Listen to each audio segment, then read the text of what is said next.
Hello friends, welcome back to the weekly Hindu analysis. My name is Ritesh Agarwal and I'll take you through the stories for this week, the important stories for this week. Let's get started with certain aspects related to judiciary. तो देखो इस हफ्ते news में था मुल्ला Periyar dam, ठीक है। मुल्ला Periyar dam एक dam है जो है केरला में बट ऑपरेट इसे तमिलनाडु करता है, ठीक है।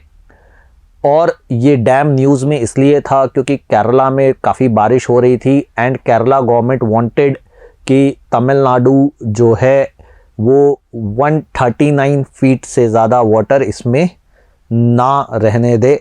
और तमिलनाडु जो था वो अड़ा हुआ था कि नहीं, 142 फीट जो प्रीवियस सुप्रीम कोर्ट जजमेंट के द्वारा परमिटेड है उतना वाटर हम इसमें स्टोर कर सकें। तो मामला सुप्रीम कोर्ट में गया। सुप्रीम कोर्ट ने एडवाइजरी कमेटी को ये काम दिया कि आप देखें और बताएं, और एडवाइजरी कमेटी का रिकमेंडेशन आया 139.5, जिसके बेसिस पे सुप्रीम कोर्ट ने भी ऑर्डर दिया कि नवंबर 10 तक इसकी जो मैक्सिमम पानी जो इसमें रह सकता है वो 139.5 फीट तक रह सकता है, ठीक है। तो यहाँ हम देख लेते हैं फैक्ट्स।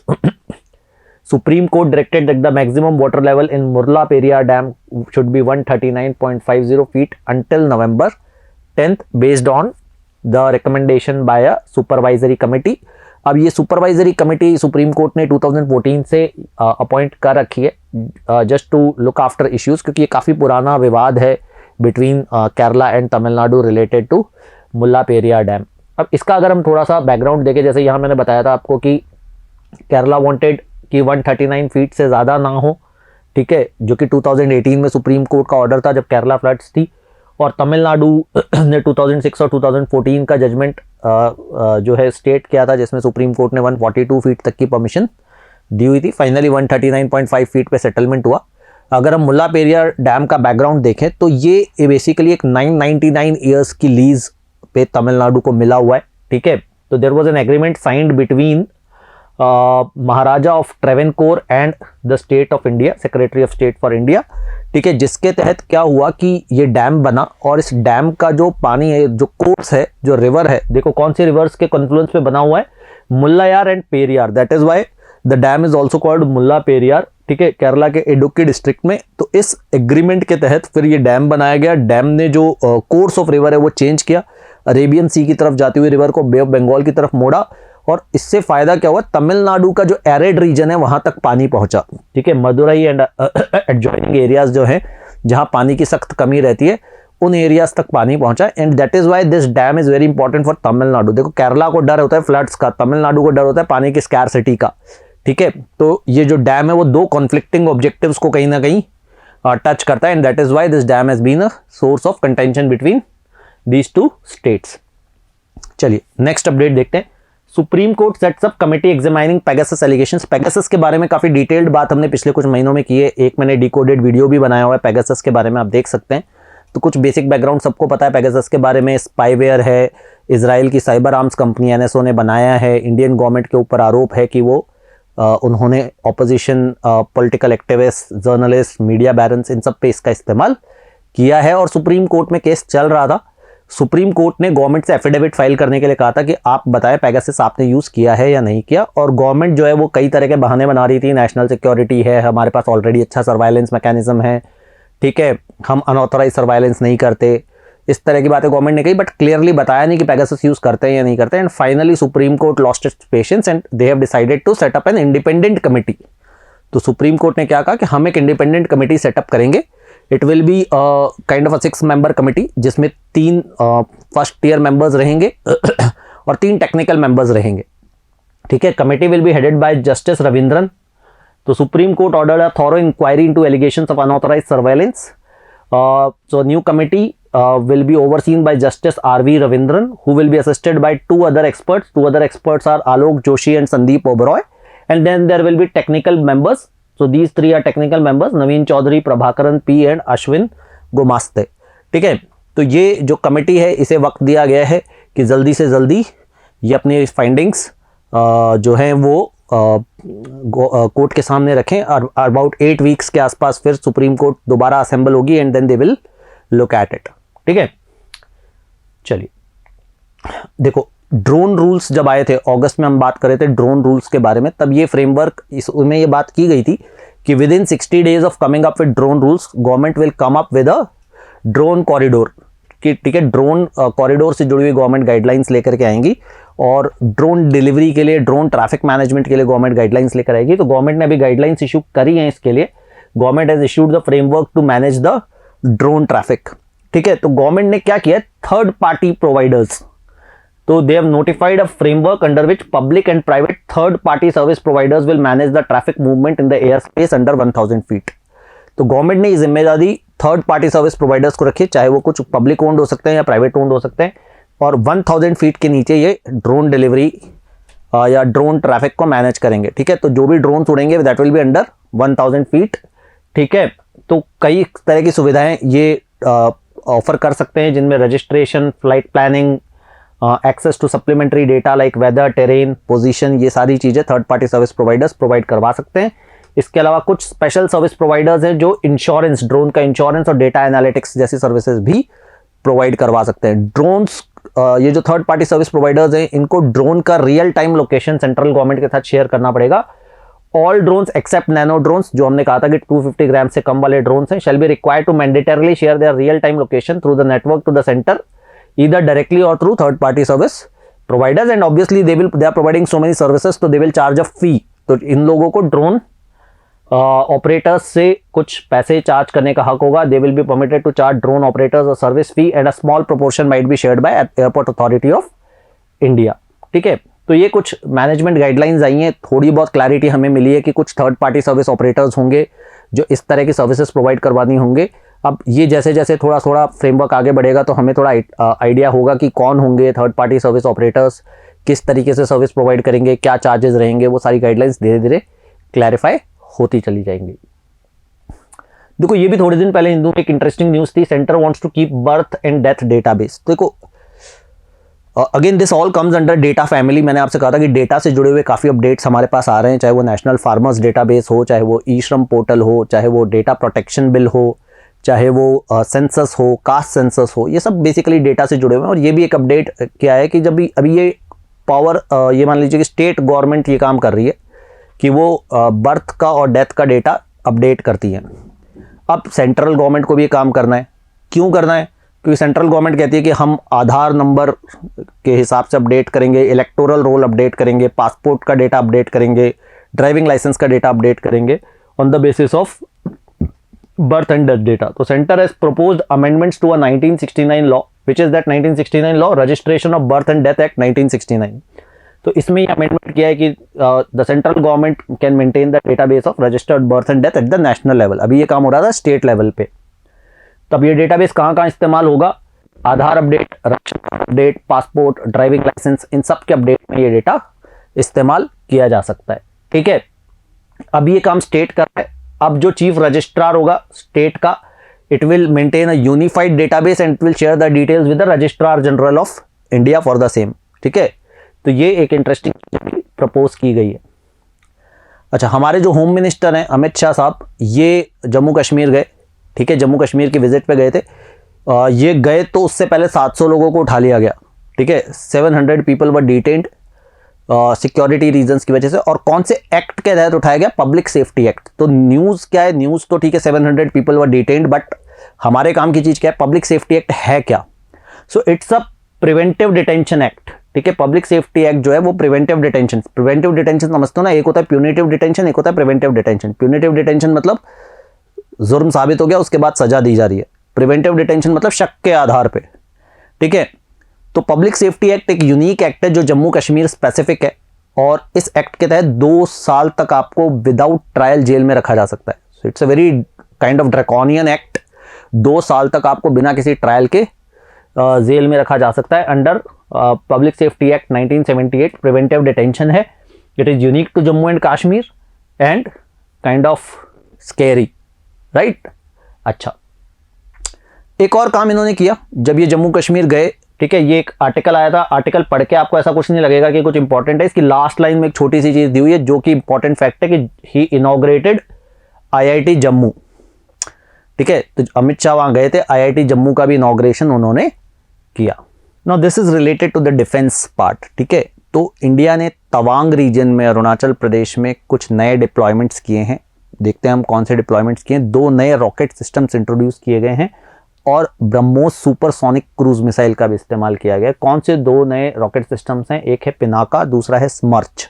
ठीक है, इन दोनों को डिप्लॉय किया गया है along with BrahMos which is a supersonic cruise missile which has added the fire power in the eastern region. ठीक है, तो स्मर्च जो रॉकेट सिस्टम है ये 90 किलोमीटर्स की इसकी रेंज है, 90 किलोमीटर्स तक रॉकेट छोड़ सकता है। पिनाका अगेन 38 किलोमीटर्स की रेंज है।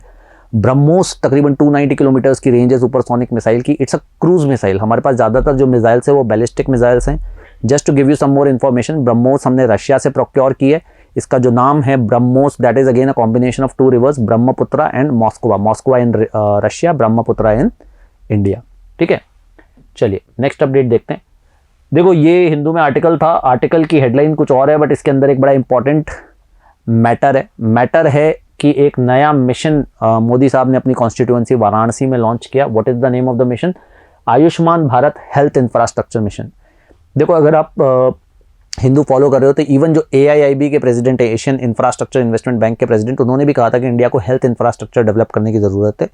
और हेल्थ इंफ्रास्ट्रक्चर को डेवलप करने की बात आई कहाँ से? देखो जैसे कोविड पैंडेमिक आया तो हमने देखा कि हॉस्पिटल्स फुल हो गए थे, लोगों के पास बेड्स नहीं थे, ऑक्सीजन सिलेंडर्स नहीं थे। ठीक है, तो ऐसी किसी भी सिचुएशन को मीट अप करने के लिए हेल्थ इंफ्रास्ट्रक्चर को बढ़ाने की ज़रूरत है। और इसी चीज़ के मद्देनज़र रखते हुए एक बहुत बड़ा large scale ambitious plan Modi साहब ने वाराणसी में इंट्रोड्यूस किया। Government is going to spend about 64,000 crore, यानी that is more than 60,000 crore with in the next 5 financial years 2021 to 2026। ठीक है, अब इस प्लान के 3 कंपोनेंट्स है। पहली बात कि ज़्यादा हॉस्पिटल्स, ज़्यादा ट्रीटमेंट सेंटर्स होना, पहली चीज़। दूसरा, ज़्यादा डायग्नोस्टिक लैब्स होना, ज़्यादा टेस्टिंग कर पाना। तीसरी बात कि पेंडेमिक रिसर्च इंस्टीट्यूशंस होना जो पहले से पता लगा सके कि कौन सा वायरस आने वाला है, कौन सा स्ट्रेन आने वाला है और उसके लिए पहले से तैयारी कर सके। ठीक है, तो ये 3 कदमों पे ये चीज़ चलनी है। अब देखो मैं आपको बताता हूँ, एक एक कदम पे अपन देखेंगे क्या अनाउंसमेंट किए गए। सबसे पहले बात करते हैं प्रोवाइडिंग इफेक्टिव ट्रीटमेंट, जिसमें हम कहते हैं ज़्यादा हॉस्पिटल्स, ज़्यादा बेसिकली हेल्थ सेंटर्स होने चाहिए। तो government will support 17,788 rural health and wellness centres and 11,000 urban health and wellness centres. तो तकरीबन 17,000 rural health and wellness centres होंगे, 11,000 urban health and wellness centres होंगे। इसके अलावा लगभग 602 डिस्ट्रिक्ट्स में critical hospital blocks, critical care hospital blocks बनाए जाएंगे जिनकी पॉपुलेशन 5 लाख से ज़्यादा है। ऐसी 602 डिस्ट्रिक्ट्स हैं जिनमें क्रिटिकल केयर हॉस्पिटल ब्लॉक्स बनाए जाएंगे। इसके अलावा इन सभी जगहों पर free testing, free medical consultation, free medicine, ये सारी सुविधाएं अवेलेबल होंगी। अब हम बात करते हैं इसके अलावा 2 कंटेनर बेस्ड हॉस्पिटल्स की भी बात की गई है जो कि मोबाइल हॉस्पिटल्स होंगे। एक चेन्नई में होगा, एक दिल्ली में होगा। इनको वाया रेलवे या वाया एयरवेज कहीं पर भी पहुंचाया जा पाएगा। ठीक है, तो container based hospitals equipped with comprehensive medical facilities will be stationed in Chennai and Delhi, kept ready to be swiftly monitorised by rail और air to respond to any calamity और डिजास्टर इन द कंट्री। अब हम बात करते हैं testing network की। तो तकरीबन 134 तरह की जांचें फ्री ऑफ कॉस्ट होगी, ऐसा कमिट किया गया है। At district level integrated public health laboratories will be set up in 730 district. तो डिस्ट्रिक्ट लेवल पे integrated public health laboratories setup होंगी 730 डिस्ट्रिक्ट में। स्टेट लेवल में 5 तो रीजनल ब्रांचेस होंगी और 20 मेट्रोपॉलिटन यूनिट्स होंगी। किसकी? National centre for disease control की। तो स्टेट लेवल पे ये काम होगा। और नेशनल लेवल पे एक इंटीग्रेटेड हेल्थ इंफॉर्मेशन प्लेटफॉर्म भी एस्टैब्लिश किया जाएगा। तो ये सारा काम किया जाएगा इफेक्टिव डायग्नोसिस, इफेक्टिव टेस्टिंग के पर्सपेक्टिव से। ठीक है, इसके अलावा जो तीसरा कंपोनेंट था पेंडेमिक रिसर्च की, भैया नए वायरसेस की खोज करना, पहले से आइडेंटिफाई करना कि कोई नया स्ट्रेन तो नहीं आ रहा है। तो डिस्ट्रिक्ट लेवल में जो already 80 viral diagnostic and research levels हैं उनको मजबूत किया जाएगा, उनको और फंड्स दिए जाएंगे। उसके अलावा स्टेट लेवल पे 15 नई लैब्स बनेगी, नई biosafety level 3 laboratories will be operationalised. और नेशनल लेवल पे 4 नए वायरोलॉजी इंस्टीट्यूट्स आएंगे। 4 new regional national institute for virology will be operationalised. और एक साउथ ईस्ट एशिया के लिए नया रिसर्च प्लेटफॉर्म भी बनाया जाएगा। Regional research platform for WHO south east Asia region will also be set up, ताकि हम आइडेंटिफाई कर सकें अगर कोई इस तरह का वायरस आने वाला है। ठीक है, चलिए ये हेल्थ केयर पे हम बात कर रहे थे, तो हेल्थ केयर पे अब हम बात करेंगे AY 4.2। AY 4.2 कोविड वायरस का नया स्ट्रेन है जिसने UK में तबाही मचाई हुई है और इंडिया में कुछ जगह पे, मध्य प्रदेश और महाराष्ट्र में कुछ केसेस मिले हैं। ठीक है, मगर इनका शौक जो हमारे यहाँ बॉडी है जो कि नए स्ट्रेन्स की या नए म्यूटेशंस की जांच करती है, उसने कहा कि इंडिया में बहुत इनफ्रीक्वेंट है और ज़्यादा कोई प्रोबेबिलिटी है नहीं इंडिया में फैलने की। ठीक है, तो हम थोड़ी सी देखते हैं। Latest mutation of the corona virus variant AY4.2 जो यूके में तबाही मचा रहा है, is very infrequent in India according to India SARS-CoV-2 genome consortium और INSACOG the body that tracks the emergence of new variants. उसने कहा इंडिया में घबराने वाली ऐसी कोई बात नहीं है, बहुत छोटे मोटे एक आध केसेस आए हैं।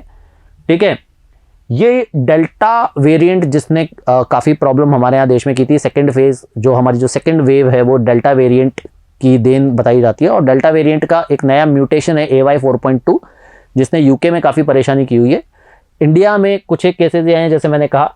तो डेल्टा वेरिएंट इंडिया में अक्टूबर 2020 में इंट्रोड्यूस किया गया था। ठीक है, अच्छा, इस वेरिएंट को यूके में क्या कहते हैं, डेल्टा प्लस। ठीक है, इसका जो साइंटिफिक नेम है वो है VUY 21 October 01 by UK health security agency. Largely 96% cases जो हैं वो यूके में है, थोड़े बहुत केसेस डेनमार्क और जर्मनी में है। इंडिया में हार्डली कुछ केसेस मध्य प्रदेश और महाराष्ट्र में आए हैं। तो इसीलिए इंसाकॉग ने कहा है कि हमारे को घबराने की उतनी ज़रूरत नहीं है बिकॉज ऑफ AY4.2। अच्छा, अब देखो कुछ क्लाइमेट और एनवायरनमेंट से जुड़ी बात करते हैं। ग्लासगो समिट ऑलमोस्ट अब स्टार्ट होने वाली है, 1 नवंबर से स्टार्ट हो जाएगी। Glasgow Scotland. मोदी साहब ऑलरेडी G20 समिट अटेंड कर रहे हैं, इटली पहुंच चुके हैं और बातचीत चल रही है।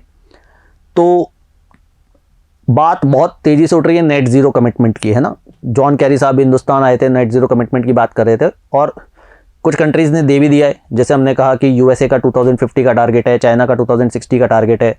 अभी रिसेंटली हम बात करेंगे सऊदी अरेबिया ने 2060 का टारगेट दे दिया है। ठीक है, तो इंडिया से भी डिमांड की गई थी कि क्योंकि इंडिया थर्ड लार्जेस्ट एमिटर है, हालांकि पर कैपिटा बेसिस पे हमारा कंजम्पशन एमिशन बहुत कम है, but still we are the third largest emitter, that is the reality. तो इंडिया से भी नेट जीरो की डिमांड की जा रही है, हालांकि इंडिया ने कोई कमिटमेंट इस पर किया नहीं है। तो ये जो आर्टिकल है ये कहता था कि क्या इंडिया नेट जीरो कमिटमेंट दे सकता है, तो there are and if it gives what kind of repercussions it will have. ठीक है, तो कुछ अच्छे पॉइंट्स दिए गए थे इस आर्टिकल में। ठीक है, तो पहली बात, नेट जीरो क्यों चाहिए, नेट जीरो का कमिटमेंट क्यों चाहिए। तो आईपीसीसी की रिपोर्ट में भी कुछ बातें की गई थी कि भैया अगर नेट जीरो नहीं हुआ, लेट्स से बाय 2050 तक नेट जीरो नहीं हुआ, तो हम वो जो 1.5 डिग्री सेल्सियस की एवरेज ग्लोबल वार्मिंग को रोकना चाहते हैं, एवरेज सरफेस टेम्परेचर इंक्रीज को रोकना चाहते हैं, वो पॉसिबल नहीं हो पाएगा। तो एक उम्मीद है कि all countries doing this by 2050 would give us a chance of restricting average temperature rise to 1.5 degree Celsius. वो भी कब, जब emissions fall to 45% of 2010 levels by 2030। तो यानी नेट जीरो तो होना ही है, और 2010 का जो टेम्परेचर था उसके 45% पे हम अगर हम ले आए टेम्परेचर 2030 तक, तब जाके हम 1.5 डिग्री सेल्सियस का एवरेज टेम्परेचर इंक्रीज रोक सकते हैं। ठीक है, तो ये बड़ी मुश्किल कंडीशंस हैं। अब इंडिया अगर नेट जीरो चाहता है या कमिट करता है तो इंडिया के लिए क्या रेपरकशंस हो सकते हैं। तुरंत प्रभाव से हमें कोल और ऑयल पे हमारी डिपेंडेंसी को कम करना होगा। क्यों? क्योंकि नेट जीरो का टारगेट अगर हमें 2070 तक भी अचीव करना है तो कोल 2040 पे पीक हो जाना चाहिए। 2040 के बाद से कोल का इस्तेमाल कम होना चाहिए। ठीक है, और 2040 से 2060 के बीच में 99% ड्रॉप हो जाना चाहिए, जो कि अपने आप में बहुत बड़ा टास्क है, क्योंकि आज की तारीख में हमारा लगभग 60 to 70% जो हमारा इलेक्ट्रिसिटी आ रहा है वो अल्टीमेटली कोल से ही आ रहा है। ठीक है, consumption of crude oil across sectors would need to peak by 2050। तो कोल हमने क्या कहा, 2040 में पीक कर जाना चाहिए, क्रूड ऑयल 2050 में पीक कर जाना चाहिए, और उसके बाद से फॉल होना शुरू कर देना चाहिए अगर हमें नेट जीरो अचीव करना है तो। ठीक है, वो भी कब, जब हम 2070 का टारगेट देते हैं, उससे पहले का तो टारगेट देने की सोचो ही मत। ठीक है, ऑलरेडी मैं बता चुका हूं सऊदी अरेबिया ने 2060 का टारगेट दे दिया है, तो Riyadh target zero emissions by 2060। देखो अभी वर्ल्ड मेट्रोलॉजिकल ऑर्गेनाइजेशन की एक रिपोर्ट आई, WMO एक बहुत इंपॉर्टेंट ऑर्गेनाइजेशन है, और इसने कार्बन डाइऑक्साइड CO2 एमिशंस के बारे में रिपोर्ट दी। ठीक है, ये बेसिकली क्या कहती है रिपोर्ट, देखो, increase in CO2 from 2019 to 2020 was lower than from 18 to 19, मतलब 18 से 19 में जितना बढ़ा उससे कम बढ़ा 19 से 20 में, but average annual growth rate जो पिछले पास्ट डिकेड में रही है उससे ज़्यादा रहा है। ठीक है, तो यानी कार्बन डाइऑक्साइड का प्रोडक्शन और एमिशन बढ़ रहा है। ठीक है, और ये तब है जब आधी दुनिया घरों में बनती, कारें चल नहीं रही थी, पोल्यूशन हो नहीं रहा था, उसके बावजूद जो एवरेज ग्रोथ रेट है उससे ज़्यादा ग्रोथ रेट CO2 एमिशन की आई है, जो कि चिंता करने वाली बात है। देखो, मीथेन और नाइट्रस ऑक्साइड में ग्रोथ देखी गई है। मीथेन में 19 to 20 was higher than from 18 to 19। Nitrous oxide में भी जो एवरेज एनुअल ग्रोथ रेट से हायर था, तो यानी CO2 एमिशन ही नहीं बढ़ा है, मीथेन का और नाइट्रस ऑक्साइड का एमिशन भी बढ़ा है। इनफैक्ट कार्बन डाइऑक्साइड का जो फिलहाल लेवल है वो प्री इंडस्ट्रियल लेवल पे हाईएस्ट है। The most significant green house gas level reached 413.2 parts per million in 2020 which is 149% of pre industrial level. Methane 262% of pre industrial level पर है। Nitrous oxide 123% of pre industrial level पर है। That means कि emission काफ़ी अच्छे खासे level पर पहुंच चुका है। ठीक है, चलिए अब हम बात करेंगे इंटरनेशनल स्फेयर की। सो now will look at the international affairs part. तो देखो, बारबाडोस से जुड़ी हुई एक न्यूज़ आई कि Barbados elects it's first president. Now Barbados is a Caribbean nation. ठीक है, आप लोगों ने वेस्ट इंडीज़ का नाम सुना होगा। वेस्ट इंडीज़ एक ग्रुप ऑफ आइलैंड्स है, कैरेबियन आइलैंड्स। ठीक है, तो वहाँ पर आप अलग अलग देश, अलग अलग आइलैंड्स देखोगे, बारबाडोस, एंटीगुआ एंड ऑल। ठीक है, तो बारबाडोस जो है वो it was under British control.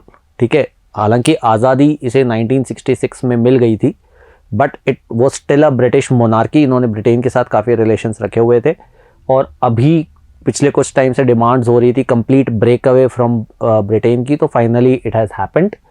तो Barbados elected its first president, who is the new president, Sandra Mason. ठीक है, first president, a key step in preparations to become a republic. Republic means independent head of state, elected head of state, not hereditary position, and remove Britain's Queen Elizabeth II as head of the state. So Sandra Mason will be the new president. She will take oath on November 30th, which is country's 50th anniversary of independence from Britain. ठीक है, जैसा मैंने बताया 1966 में it gained independence, but the nation had long maintained ties with the British monarchy. ठीक है, gradually the opposition against it grew, and in September 2020 Mrs. Mason announced the break with Britain. तो ये एक अपडेट हुआ। अब देखो, China से जुड़े हुए 3-4 अपडेट्स हैं, देखते हैं अपन। तो यूनाइटेड नेशंस में 43 कंट्रीज साइंड अ डिक्लेरेशन, जिसमें ये चाइना के बारे में कहा गया कि जो जिंगजियांग प्रोविंस है चाइना की, वहाँ पर ऐसे कैंप्स लगाए गए हैं जहाँ पर उइघुर मुस्लिम्स पे बेइंतहा जुल्म हो रहे हैं। ठीक है, और ह्यूमन राइट वायलेशंस हो रहे हैं, and that is why they urged China to allow UN Human Rights Commissioner to go there, conduct an independent investigation and see if whatever can be done to solve the issue. ठीक है, तो 43 countries have called on China to ensure full respect for rule of law for Muslim Uyghur community in Xinjiang. The statement was read by France. Declaration accused China of human right violation against the Uyghurs and calls for China to allow immediate and unfettered access to Xinjiang for independent observers, including the UN high commissioner for human rights. China ने क्या कहा है? China ने कहा कि ऐसा कुछ नहीं है, वहाँ पर वोकेशनल ट्रेनिंग कैंप्स हैं टू काउंटर एक्सट्रीमिज्म, और ऐसा कोई ह्यूमन राइट वायलेशन नहीं हो रहा है। इनफैक्ट जिन कंट्रीज़ ने कहा है चाइना ने, उन पे ह्यूमन राइट वायलेशंस के आरोप लगाए, और उन्होंने, चाइना ने कहा कि हम इंडिपेंडेंट कोई फ्रेंडली विजिट अगर कोई करना चाहता है तो उसके लिए कोई मना ही नहीं है, बट हम कोई इंक्वायरी नहीं होने देंगे। ठीक है, तो reports indicate that over 1 million people have been arbitrarily detained in Xinjiang. सारी दुनिया को पता है उइघुर मुस्लिम्स को वहाँ पर कैंप्स में रखा जा रहा है और फोर्सिबल उनसे चीज़ें करवाई जा रही हैं। They are a Muslim minority Turkic ethnic groups. पहले सेंट्रल एंड ईस्ट एशिया से अगर आप देखें तो जिंगजियांग जो है वो चाइना के वेस्टर्न बॉर्डर की तरफ आता है, और थोड़ा आगे सेंट्रल एशिया शुरू होता है। तो सेंट्रल एशिया की ये ट्राइब है जो कि धीरे धीरे चाइना में सेटल हुई, और अभी फ़िलहाल इन पर काफ़ी प्रॉब्लम्स आ रही हैं। देखो, चाइना ने एक नया लैंड बाउंड्री लॉ बनाया, नया बॉर्डर लॉ। ठीक है, जो पिछले कुछ टाइम से काफ़ी न्यूज़ में। ये बेसिकली क्या कहता है कि चाइना अपने बॉर्डर के प्रोटेक्शन के लिए जो भी एक्टिविटीज़ कर रहा है उसको फॉर्मलाइज, उसे लेजिटिमेट करार देता है, और जो कि अच्छी खबर नहीं है इंडिया और भूटान जैसी कंट्रीज़ के लिए जिनके साथ चाइना के बाउंड्री डिस्प्यूट चल रहे हैं। तो ये बेसिकली क्या कहता है, अगर इसका हम प्रैक्टिकल इंप्लीमेंटेशन देखें तो चाइना बॉर्डर पे जो इंफ्रास्ट्रक्चर क्रिएट कर रहा है, विलेजेस बना रहा है, ठीक है, बिल्डिंग्स बना रहा है, ठीक है, टेम्परेरी टेंट्स वगैरह बना रहा है, तो वो सारी चीज़ों को ये जायज़ करार देता है, और ये इनफैक्ट चाइना की अथॉरिटीज़ को ये रिस्पॉन्सिबिलिटी देता है कि वो इस तरह की एक्टिविटीज़ करें। ठीक है, तो China's legislature has adopted a new border law which will came into effect from January 1st. It calls the state and military to safeguard territory and combat any acts that undermine China's territorial claims. तो अब territorial claims तो China के कम है नहीं, ठीक है, India के साथ भी है, भूटान के साथ भी है, बाकी और भी कंट्रीज़ के साथ हैं, फिर मैरीटाइम टेरिटोरियल क्लेम्स अलग हैं, ठीक है। तो it would formalise China's recent actions in disputed territories and it gives various responsibilities to cabinet provincial government in managing the security and economic issues in border areas. तो जो border activities है China की, जिनको हम aggressive activities कहते हैं, aggressor activities कहते हैं, उनको ये जायज़ ठहराता है। और इसको लेकर मिनिस्ट्री ऑफ एक्सटर्नल अफेयर्स ने भी एक बहुत स्ट्रॉन्ग स्टेटमेंट फाइल किया है, जिसमें उन्होंने कहा है कि दिस डजंट चेंज एनीथिंग, ये एक यूनिलैटरल मूव है और जो लैंड बाउंड्री के साथ जो प्रीवियस एग्रीमेंट्स हमारे हुए हैं या प्रीवियस जो पोजीशन है वही रहेगी, इससे कुछ भी बदलेगा नहीं, ठीक है। तो ठीक है, थोड़ी वॉर ऑफ वर्ड्स जारी है और बाकी तो सिचुएशन टेंस है ही। अच्छा देखो, eye on Afghanistan China to build military base in Tajikistan. तो तजिकिस्तान में चाइना और तजिकिस्तान गवर्नमेंट ऑलरेडी एक बेस ऑपरेट कर रहे थे। चाइना ने प्रपोजल क्या दिया कि हम आपके लिए एक नया मिलिट्री बेस बना के देते हैं और ये जो मिलिट्री बेस है इस पे हम रहेंगे। जो नए मिलिट्री बेस बनेगा उस पे चाइना की कोई प्रेजेंस नहीं रहेगी, पुराने वाले में तजिकिस्तान की फोर्सेस की कोई प्रेजेंस नहीं रहेगी। अब तजिकिस्तान एक ऐसी कंट्री है जो गरीब देश है और इंडिया और रशिया के भी वहाँ पर मिलिट्री बेसेस है, ठीक है। इंडिया का भी एक मिलिट्री बेस है, रशिया का भी एक मिलिट्री बेस है। मिलिट्री बेस का मतलब वहाँ पे ऑलरेडी मिलिट्री प्रेजेंस है जो उनकी फोर्सेस के साथ काम कर रही है, ठीक है। चाइना की भी प्रेजेंस थी बट चाइना अब एक इंडिपेंडेंट यहाँ पर मिलिट्री बेस ले रहा है। तो China will take full control of a military base in Tajikistan near the Afghanistan border. तो अगेन अफगानिस्तान बॉर्डर पर है तो अफगानिस्तान फोर्सेस के साथ कोऑर्डिनेट कर सकता है। तालिबान इस समय वहाँ पर है तो इंडिया के लिए अच्छी खबर नहीं है। It has been quietly operating, will also build a new base for the Tajik government. नई जो बेस होगी उसमें तजिकिस्तान का रैपिड रिएक्शन ग्रुप होगा, ठीक है। और ये बदाख्स्तान ऑटोनोमस प्रोविंस में होगा, पमीर माउंटेन्स के पास, और यहाँ पे चाइनीज ट्रूप्स नहीं होंगे। जो नया बेस होगा उस पर सिर्फ तजिकिस्तान के ट्रूप्स होंगे। इंडिया और रशिया के पास ऑलरेडी तजिकिस्तान पे बेसेस हैं, ठीक है। तो अगर आपको याद हो तो जिसार एरोड्रोम, जब हम इवैक्यूएशन कर रहे थे तो जिसार एरोड्रोम काफ़ी हमारे काम आया था। इट इज़ इन तजिकिस्तान, ठीक है। The base once full control has been transferred will become the second non overseas. तो चाइना के ओवरसीज बेसिस में, जैसे इंडिया के पास एक ही ओवरसीज बेस है, ये जो तजिकिस्तान में, चाइना के पास जिबूती में जो अफ्रीका में है वहाँ पर एक बेस है और ये एक तजिकिस्तान के बाद ये सेकेंड ओवरसीज बेस होगा चाइना के पास मिलिट्री प्रेजेंस के लिए। अच्छा देखो, ये हमने पिछले हिंदू एनालिसिस में बात किया था कि तालिबान के आने के बाद अफगानिस्तान में इकोनॉमिक क्राइसिस है, ह्यूमैनिटेरियन क्राइसिस है, फूड क्राइसिस है, ठीक है। तो अभी तालिबान गवर्नमेंट ने क्या ऑफर किया है, फूड फॉर वर्क प्रोग्राम, यानी अगर आप काम करेंगे तो आपको खाना मिलेगा, सीधी बात ये है। फूड फॉर वर्क प्रोग्राम, वहाँ पे जो भुखमरी है उसको फेस करने के लिए। तो the programme is launch to tackle hunger, offering thousands of people wheat in exchange for labour, कि आप काम करेंगे तो आपको गेहूँ दिया जाएगा, ठीक है। और ऑब्वियसली क्योंकि लेबर तो ऑलरेडी एम्प्लॉयड है तो जो लेबर से बाहर के जो लोग हैं उन लोगों के ऊपर ये प्रोग्राम आजमाया जा रहा है ताकि उन लोगों को इकोनॉमिक असिस्टेंस दी जा सके। Unfortunate but true. देखो नीदरलैंड्स, अभी कोंकण शक्ति एक्सरसाइज हो रही थी इंडिया और यूके के बीच में, उसमें नीदरलैंड्स के भी एक शिप ने पार्टिसिपेट किया था और नीदरलैंड्स ने ये बोला कि Netherlands want to tie up through a liaisoning officer. एक लाइजनिंग ऑफिसर वो रखना चाहते हैं किसमें, IFC-IOR में, ठीक है। IFC-IOR is information fusion centre for Indian Ocean region. ये बेसिकली मैरीटाइम अवेयरनेस के लिए एक बॉडी बनाई गई है, ठीक है, जो इंडिया में ही है। तो IFC-IOR जो है वो इंडियन ओशन रीजन में जो भी एक्टिविटीज़ होती है उसकी इन्फॉर्मेशन बाकी मैरीटाइम कंट्रीज़ के साथ पार्टिसिपेट करती है। तकरीबन 20 पार्टनर कंट्रीज़ ऑलरेडी है, ठीक है। 2018 में ये बॉडी बनाई गई थी और नीदरलैंड्स इसमें भी अपना एक लाइजन ऑफिसर नियुक्त करना चाहता है, ठीक है। इसके हेडक्वार्टर्स गुड़गांव में, ठीक है। जैसा मैंने कहा इंडिया हेडक्वार्टर्ड ही है। सूडान न्यूज़ में था, African country. It is news because of the military coup. तो यहाँ पर जो पॉलिटिकल गवर्नमेंट थी उसे टॉपल कर दिया गया है और मिलिट्री ने पावर अपने हाथ में ले लिए।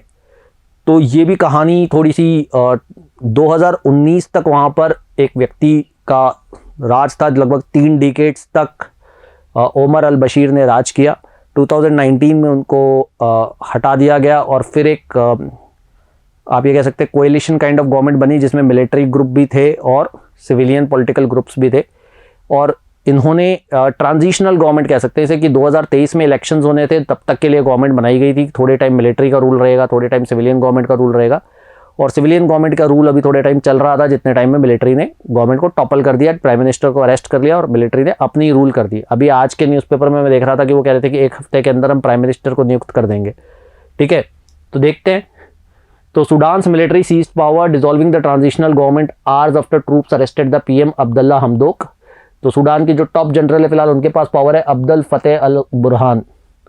ठीक है, जैसा मैंने कहा कि 2019 में प्रेसिडेंट ओमर अल बशीर को हटा दिया गया, उसके बाद ट्रांजिशनल गवर्नमेंट बनाई। ट्रांजिशनल गवर्नमेंट का नाम था सॉवरेन काउंसिल और 2023 तक इन्हीं को रहना था, बट अनफॉर्चुनेटली गवर्नमेंट को टॉपल कर दिया गया। And now there is the power, the raj of military as of now. Okay, now will talk about the award section. So now will look at the award section. देखो, award section में सबसे पहले बात करेंगे International film Festival of India. International film Festival of India होने वाला है गोवा में। ठीक है, जहाँ पर बहुत सारी फिल्म्स दिखाई जाएंगी और कुछ बेस्ट फिल्म्स को चुना जाएगा। ठीक है, तो इस बार एक खास बात क्या है कि OTT प्लेटफॉर्म्स को इंक्लूड किया गया है, क्योंकि अब बहुत सारी मूवीज़ OTT प्लेटफॉर्म्स पे रिलीज़ की जा रही है। OTT प्लेटफॉर्म्स की व्यूअरशिप और एक्सेप्टेंस बहुत ज़्यादा बढ़ गई है। तो इस रियलिटी को एक्सेप्ट करते हुए OTT प्लेटफॉर्म्स, 5 OTT प्लेटफॉर्म्स को इसमें इंट्रोड्यूस किया गया है। इसमें कौन से? नेटफ्लिक्स है, अमेजॉन प्राइम है, ZEE5 है, वूट है और सोनी लिव है।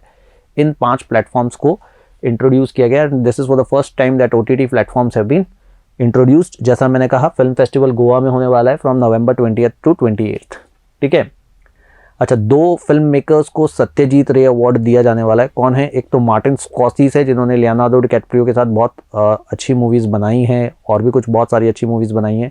फिर एक हंगेरियन डायरेक्टर हैं जिनका नाम है इस्त्वान ज़ैबो। ठीक है, तो इन दोनों को सत्यजीत रे लाइफ टाइम अचीवमेंट अवार्ड से सम्मानित किया जाने वाला है। एक स्पेनिश मूवी है king of all the world which will open the film festival. इसके साथ ब्रिक्स फिल्म फेस्टिवल भी चलेगा। ठीक है, ये इंटरनेशनल फिल्म फेस्टिवल के साथ ही ब्रिक्स फिल्म फेस्टिवल भी चलेगा। इसके अलावा festival will pay a special tribute to Sean Connery. Sean Connery is the first guy to play James Bond in James Bond series of movies, तो उनको भी सम्मानित किया जाएगा। ठीक है, ज्यूरी के जो चीफ हैं वो ईरानियन फिल्म मेकर हैं रक्शन बेनितमेद। ठीक है, he will be the head of the jury जो इंटरनेशनल फिल्म फेस्टिवल में मूवीज़ को जज करेंगी। ठीक है, तो ये कुछ इंपॉर्टेंट फैक्ट्स हैं इंटरनेशनल फिल्म फेस्टिवल से जुड़े हुए, आप इसका नोट बना सकते हैं। ठीक है, अच्छा, ऑस्कर्स अगले साल होंगे और इंडिया से मूवी चुन ली गई है। ऑस्कर्स के लिए जो मूवी चुनी जाएगी, तमिल सिनेमा से मूवी चुनी गई है कूझंगल। ठीक है, कूझंगल मूवी जो है ये इसका इंग्लिश ट्रांसलेशन होता है पैबल्स। ये मूवी ऑस्कर के लिए इंडिया की ऑफिशियल एंट्री चुनी गई है 94th एकेडमी अवार्ड्स में जो जाएगी। इस मूवी को डायरेक्ट किया है विनोद राज PS ने। ठीक है, directed by film maker Vinod Raj PS, produced by Vignesh Shivan and Nayanthara. ठीक है, और इसको जिस ज्यूरी ने चुना है उसके चीफ का नाम है शाजी एन करुण। ठीक है, 15 मेंबर ज्यूरी थी जिन्हें चुनना था कि कौन सी मूवी को ऑस्कर्स के लिए भेजा जाए, जिसके चीफ थे शाजी एन करुण, जिन्होंने ये मूवी चुनी है। Koozhangal already international film festival Rotterdam में टाइगर अवार्ड जीत चुकी है, तो there is a good chance कि शायद इसको भी कुछ अच्छा अवार्ड मिल जाए। 94th एकेडमी अवार्ड्स जो है वो लॉस एंजलिस में होने वाले हैं हर साल की तरह in the month of March. बात करते हैं नेशनल फिल्म अवार्ड्स के बारे में। नेशनल फिल्म अवार्ड्स अभी रिसेंटली डिक्लेयर हुए। नेशनल फिल्म अवार्ड्स में दादा साहब फाल्के अवार्ड रजनीकांत साहब को दिया गया। दादा साहब फाल्के अवार्ड जो है वो लाइफ टाइम अचीवमेंट के लिए दिया जाता है in the name of Dada Saheb Phalke, which is also regarded as father of Indian cinema. ठीक है, तो ये रजनीकांत साहब को दिया गया। उसके बाद जो नेशनल फिल्म अवार्ड्स में बेस्ट एक्टर अवार्ड जो दिया गया है मेल, उसमें मनोज वाजपेयी और धनुष को बेस्ट मेल एक्टर का अवार्ड मिला। बेस्ट एक्ट्रेस या हम कहें बेस्ट एक्टर फीमेल जो अवार्ड दिया गया वो कंगना रनौत को दिया गया फॉर मणिकर्णिका एंड पंगा। देन उसके अलावा बेस्ट सपोर्टिंग एक्टर अवार्ड्स में विजय सेतुपति और पल्लवी जोशी को ये अवार्ड्स दिए गए। ठीक है, बेस्ट सपोर्टिंग एक्टर्स में Pallavi Joshi and Vijay Sethupathi for their performance in Tashkent files and super deluxe. Best जो है बेस्ट फिल्म अवार्ड जो है वो मलयालम मूवी को मिला, मरक्कर सिम्हम, इसे बेस्ट फिल्म अवार्ड मिला। इसके अलावा कुछ कैटेगरीज होती हैं best social movie. Social movies में आपके आनंदी गोपाल जो मराठी मूवियों से best social movie, best movies on social issue का मिला। फिर Nargis Dutt award for best film on national integration award जो मिला वो ताजमहल अगेन एक मराठी मूवी को मिला। इसके अलावा बेस्ट डेब्यू का जो अवार्ड मिला वो मातुकुत्ती जेवियर को मिला for the Malayalam movie called Helen. तो नेशनल फिल्म अवार्ड्स की कुछ मेजर कैटेगरीज यहाँ मैंने लिस्ट डाउन की है जिनको आप देख सकते हैं। ठीक है, अब हम बात करेंगे खेल रत्न अवार्ड की। देखो अगर आपको याद हो तो हमारे हॉकी टीम के परफॉर्मेंस को देखने के बाद ओलंपिक्स में जो प्राइम मिनिस्टर नरेंद्र मोदी साहब ने जो स्पोर्ट्स में दिया जाने वाला सबसे बड़ा ऑनर है राजीव गांधी खेल रत्न पुरस्कार, उसका नाम बदल के कर दिया था मेजर ध्यानचंद खेल रत्न पुरस्कार। तो अभी मेजर ध्यानचंद खेल रत्न पुरस्कार के लिए नामों को रेकमेंड किया गया है। इसके अलावा अर्जुन अवार्ड्स के लिए और द्रोणाचार्य अवार्ड्स के लिए भी नाम रेकमेंड किए गए हैं। तो कुल मिला के 11 नामों का रिकमेंडेशन गया है मेजर ध्यानचंद खेल रत्न पुरस्कार के लिए। इन 11 नामों में 5 तो वही हैं जिन्होंने पैरा एथलीट अभी पैरालंपिक्स में गोल्ड मेडल जीता। Manish Narwal in shooting, Krishna Nagar badminton, Avani Lekhara shooting, Sumit Antil javelin throw और Pramod Bhagat badminton. All the para athletes who won gold medal in Paralympics. उसके अलावा फिर मिताली राज हैं cricket, Sunil Chhetri first footballer to be, then Lovlina Borgohain, PR Sreejesh हमारी हॉकी टीम के गोलकीपर, रवि दहिया रेसलिंग, नीरज चोपड़ा के बारे में कुछ I am sure everybody knows.